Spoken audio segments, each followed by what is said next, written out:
Welcome to The Economy Magazine. I'm Binyamin, Tjong-Alvares with the news from the global economy. Coming up, McDonald's feels the weight of sanctions in Russia, and affordable housing just became cheaper in Vietnam. First, the headlines. Greece's new leaders on a tour of European capitals convinced markets on Tuesday they're eager for a deal with creditors. The main Athens index rose 11%, Greek banks jumped 20%, and the yield on Greece's 10-year bond dropped 1.5 percentage points.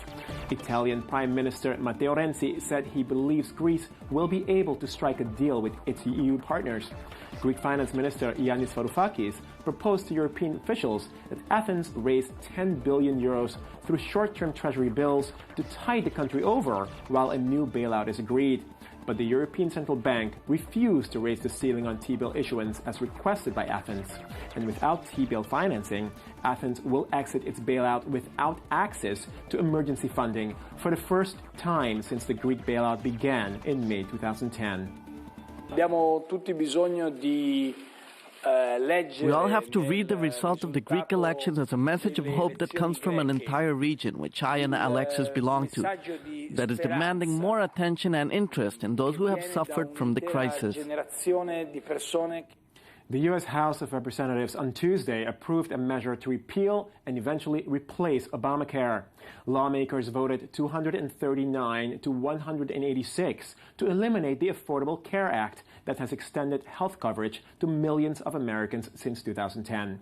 The action now moves to the Senate, where Republican Senator Ted Cruz introduced legislation for full repeal on Monday. The White House threatened to veto the House bill, saying it would take away critical benefits from middle-class families and increase the federal deficit. Supporters of repeal are short of the two-thirds majority needed in both chambers of Congress to override a presidential veto. U.S. rating firm Standard & Poor's agreed to pay nearly $1.4 billion to settle lawsuits on overrated mortgage bonds central to the 2008 financial crisis. The Justice Department accused the company of deliberately giving unjustifiably rosy ratings to bonds backed by subprime mortgages between 2004 and 2007. S&P declined to downgrade underperforming assets because it was worried that doing so would hurt the company's business. Rival rating firm Moody's Investor Service is also under investigation for overvaluing bonds in the ongoing Justice Department probe of crisis-era failings.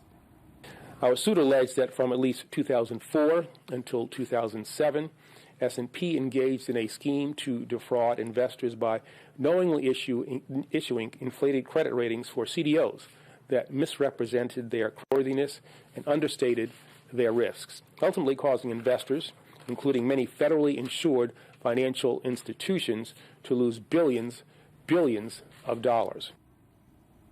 Venezuelan strongman Nicolas Maduro took over 35 stores of a supermarket chain on charges it squirreled away food to stoke public frustration over shortages.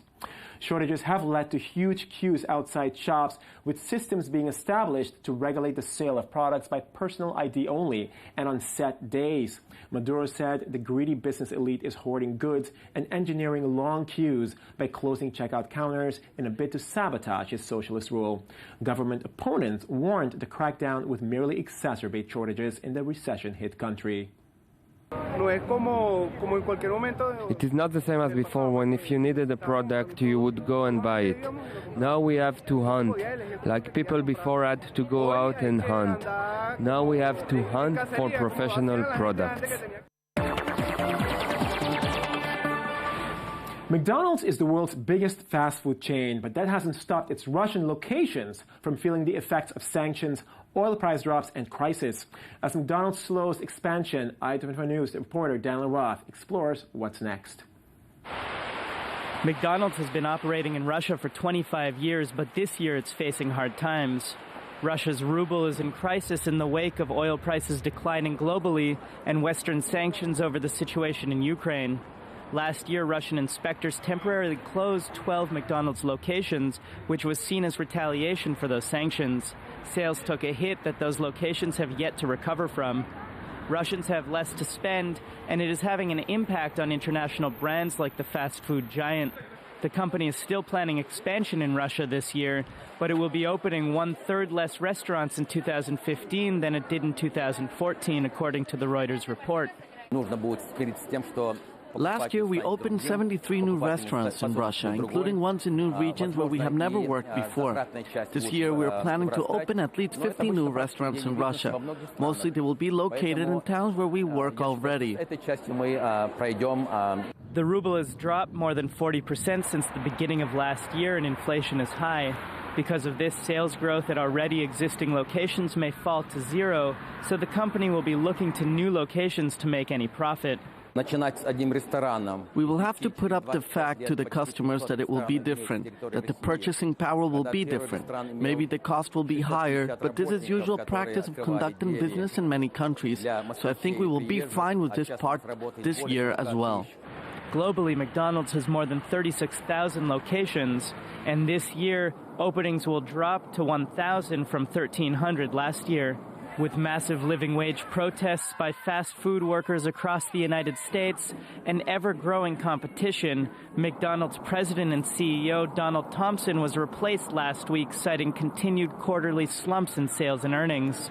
Still, the company earned over $1 billion in profit last year.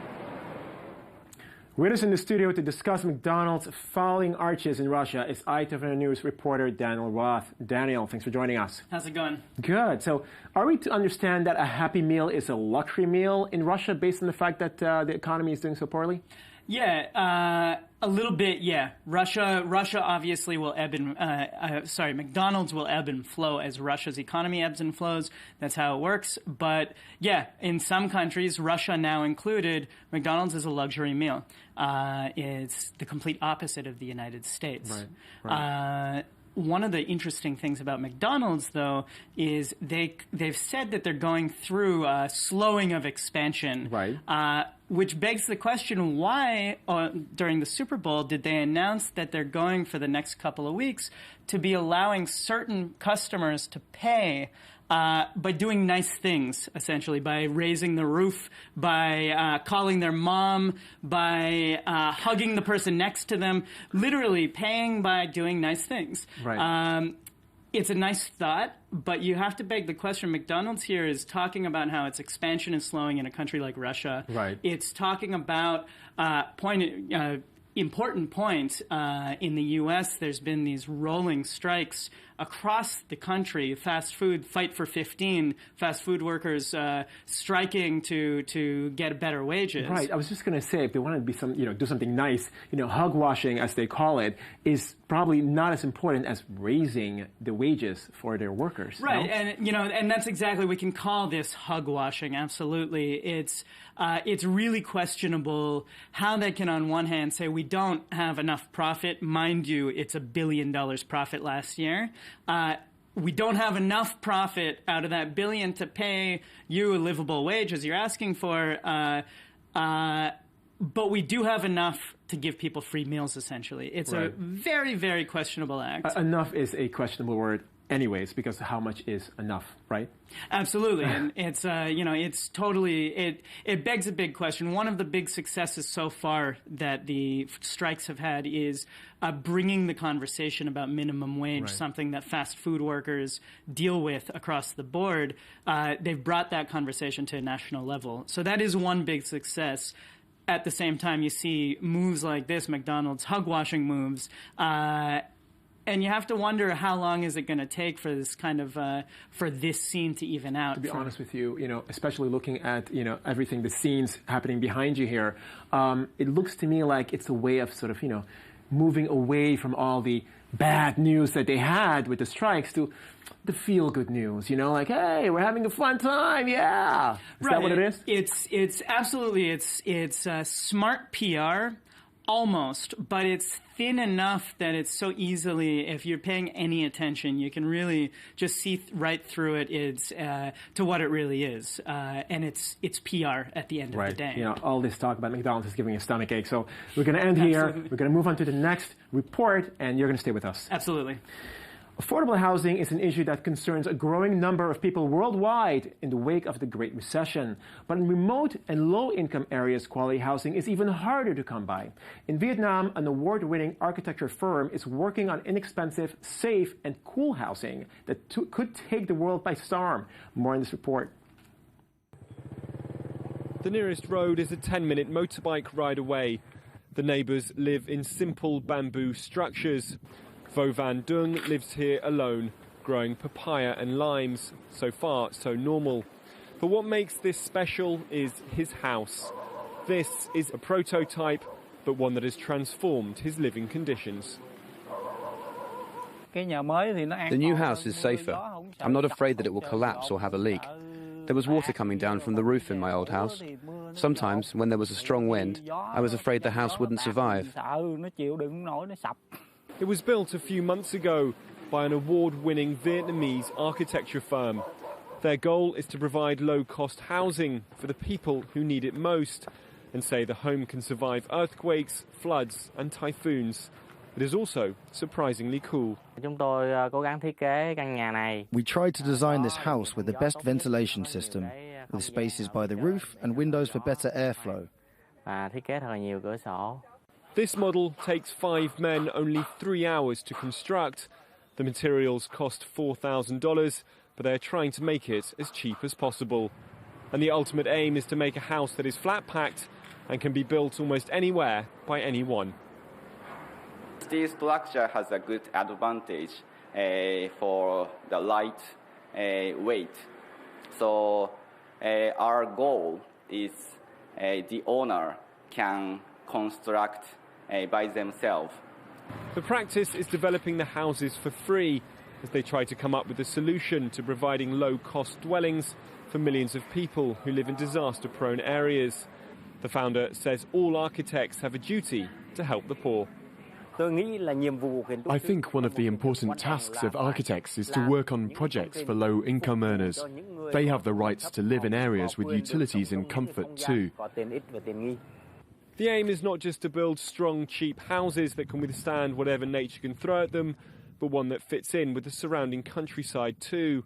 And the hope is that in the coming years, these homes can be made on a bigger scale, so people from the Philippines to Africa can have beautiful houses that don't cost the earth. And we move on now to look at some other newsworthy stories from the world media in Media Watch with Daniel Roth. Daniel. How's it going? You're here again. Yeah. I'm glad to be here twice. What else do you have to share with us? CBC, Canadian Broadcasting Corporation. Canadian. Well, it's a story actually about the U.S. and the moon. Apparently the moon is for sale now. The U.S. has preliminarily started to make available plots on the moon to companies that can afford it. I know some people who actually think that they bought plots on the moon as well. It's pretty interesting. A few years ago there was a guy on the Conan show in the U.S. who was selling deeds to the moon. He said, "Who's going to stop me?" And people were buying.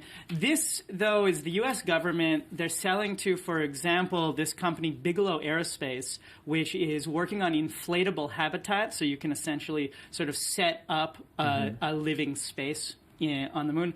They're working. They've got a $12 billion project going right now, or in the early stages.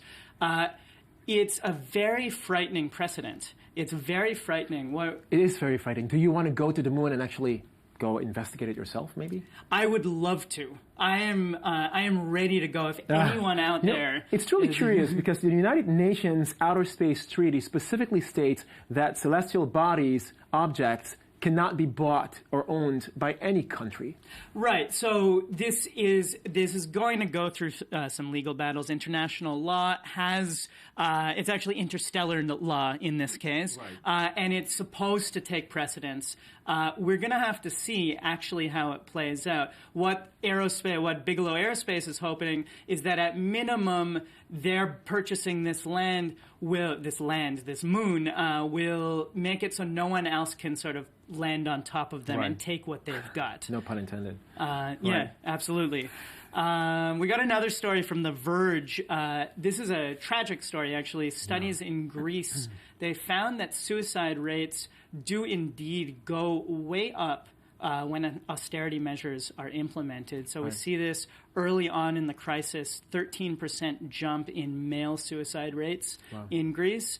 In 2011, 36% jump amongst men and women. That's insane. So there's a clear correlation. I mean, causation hasn't been proven, but there's at times of massive austerity, we're seeing that people are taking their own lives, and that's what's happening essentially when you've got services being cut, taxes being raised. You can't provide for your family. I mean, it's, on very many different levels, it would be an extremely depressing situation, honestly. Absolutely, and so these are just kind of the numbers that say this is the reality. Okay, well, thank you very much, Daniel Roth, for telling us about the reality of austerity. Thanks. Thank you. And that takes us to the end of this Economy Magazine. I'm Binyamin Tjong-Alvares. Do thank you for watching us, and do stay with us for more on the economy tomorrow.